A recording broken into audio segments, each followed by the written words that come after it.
Hey everyone, Dasha here. Let's dive right into the incredible, mind-blowing world of technology. Welcome to our brand new segment, Quantum Digest, where we'll break down the hottest quantum news. This is one of the most exciting fields out there right now. We're kicking things off with a quick look back at this year's biggest quantum highlights. So hit that subscribe button if you're into how cutting-edge technology is shaping our world and you want to be ready for a future that could completely change everything we know.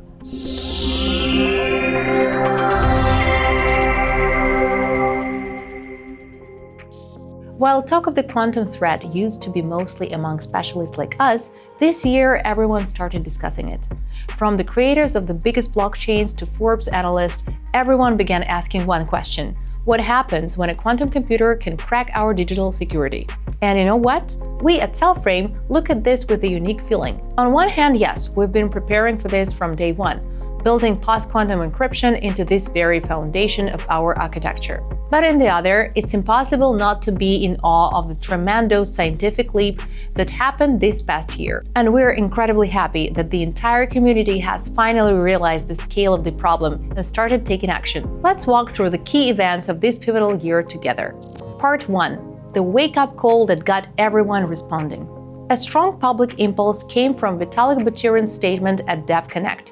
He voiced what many specialists had been whispering about: the community might have only about 3 years left to prepare. This wasn't the discovery of a new threat, but its clear and public acknowledgement at the highest level, instantly elevating the topic as a priority for the entire crypto community. This moment became a catalyst. Discussions that were once confined to narrow technical circles turned into concrete and urgent work. The most active debates centered around two giants, Ethereum and Bitcoin, and their approaches turned out to be completely different, reflecting the philosophy of each network. In Ethereum, the focus shifted to the second layer, L2, and rollups. The main idea is to start implementing new cryptography, where it's easier and doesn't require an immediate consensus change to the entire network. For example, the ZXNox project, supported by the Ethereum Foundation, showed how to significantly reduce the cost of post-quantum operations, making them more applicable in a smart contract environment. This is a pragmatic, cautious approach that allows for building the first protected applications while the main network prepares for more extensive charges. But it's important to understand that PQ rollups alone are not a panacea. They can only be a temporary solution, and L1 rework will still be necessary. And the Ethereum team has yet to address this issue. In Bitcoin, the conversation, long held in narrow technical circles, reached a new level of urgency in 2025. It became finally clear that the threat is not abstract. The key vulnerability at the center of all discussions is digital signatures, ESDSA, the very foundation of the network's security. Publications like Forbes merely highlighted this critical fact, drawing broad attention to a problem already being actively and deeply addressed by developers. In response, the community is not just talking, it's structuring the work. Technical working groups are being formed to develop specific proposals. Different scenarios are being considered, from temporary measures to fundamental changes. Talks are about a potential shift to hybrid signatures, where a transaction is signed with both old and new cryptography, or a complete replacement of the digital signature algorithm with a post-quantum one. The key words here are security, decentralization, and backward compatibility. Any decision must be accepted by the entire community through a careful and likely lengthy consensus process. In parallel, other platforms, Algorand, Polkadot, Cardano, are advancing along their own paths, integrating post-quantum elements at the base layer or offering them as a service. For us at Cellframe, where post-quantum protection is the foundation of the entire architecture, this trend is extremely important. We've always believed that post-quantum security is a basic standard, not an option. And it's great to see this philosophy finally becoming mainstream, even if through different interim steps. When the entire industry moves in one direction towards greater security, all users win.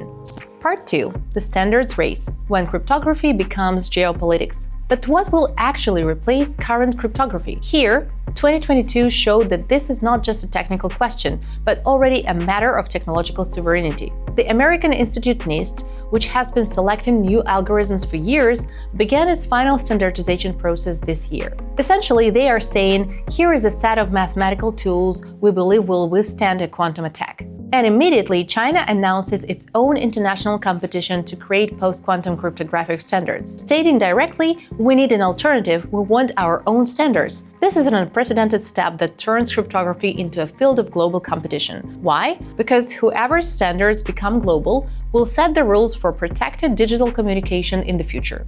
And on the practical front, we see the birth of hybrid solutions. Google, for example, is testing a scheme in Chrome where both old and new cryptography are used simultaneously. It's like flying a plane with two independent engines. If one fails, the other will get you there. This approach allows the transaction to begin right now, without waiting for the end of all cryptographic wars. For us, building secure systems, this stage is incredibly important. It shows that the world is taking the problem seriously, but also reminds us we should only trust algorithms that have undergone open, international, and comprehensive analysis. After all, the security of everyone's data is at stake. Part 3. Scientific Wonders of 2025. Marveling at Progress. Now, let's step away from the threats and standards and simply admire science. Because in 2025, physicists and engineers achieved what used to take years. And it's incredibly fascinating to watch, even when you're working on protection against these very technologies. For example, the creation of time crystals. It sounds like magic, but it's pure physics. If an ordinary crystal, like a diamond, has a repeating structure in space, a time crystal repeats its state in time, like perfectly precise quantum clocks ticking without an external power source. In 2025, scientists not only created them in the lab, but also showed how they can work in systems of many particles. How is this related to quantum computing? It's a breakthrough for quantum simulation.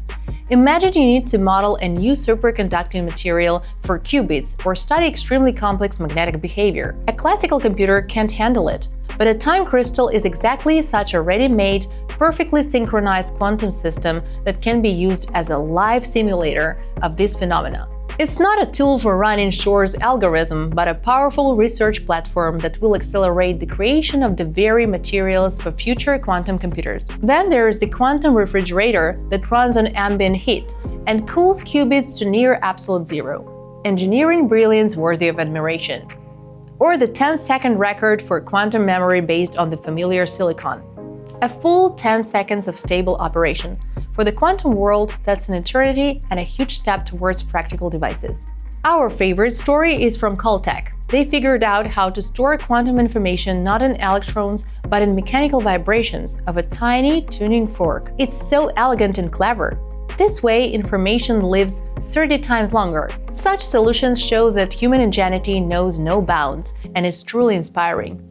Part 4. The Race of Giants, Year Summary, and the Nobel Finale. Corporations aren't standing still either. Their race in 2025 entered a new phase. Not who has more qubits, but whose are smarter and more stable. IBM is working on a quantum supercomputer architecture. Microsoft is investing billions in topological qubits, a concept where information is protected by the very geometry of the system, like a knot that cannot be untied. Google reports on computations that already cannot be accurately reproduced on classical machines. And this is already a global race of nations. China, India, the USA, the European Union, all are investing tens of billions because they understand whoever leads in the quantum era will set the tone for the future. For us, as a project focused on security, this race is another confirmation that we were right. Development is moving at a breakneck pace, and being prepared in advance is not paranoia, it's responsibility. And do you know what moment became the brightest symbol of this turning point year?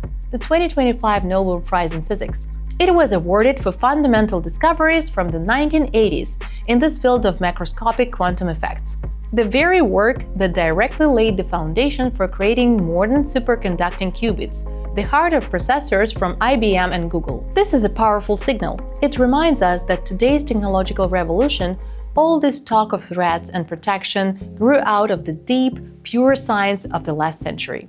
The Nobel Committee seems to put a final point, confirming, yes, the quantum era is not science fiction, it is our reality, and its foundation was laid long ago. Finale and outro. So what's the bottom line? 2025 was the year the threat was voiced aloud. the industry started acting and science received its highest recognition. A year that erased the line between yesterday's fundamental discovery and tomorrow's technological necessity. We at Cellframe look to this future with calm confidence. We didn't wait for an alarm signal or Nobel confirmation to start building a secure network. Our philosophy is to be ready for QDay today. And we are proud to be able to offer a ready-made solution based on proven principles, while others are just beginning their journey. But most importantly, we are glad this journey has begun, because when the entire industry moves towards greater security, everyone wins. What do you think?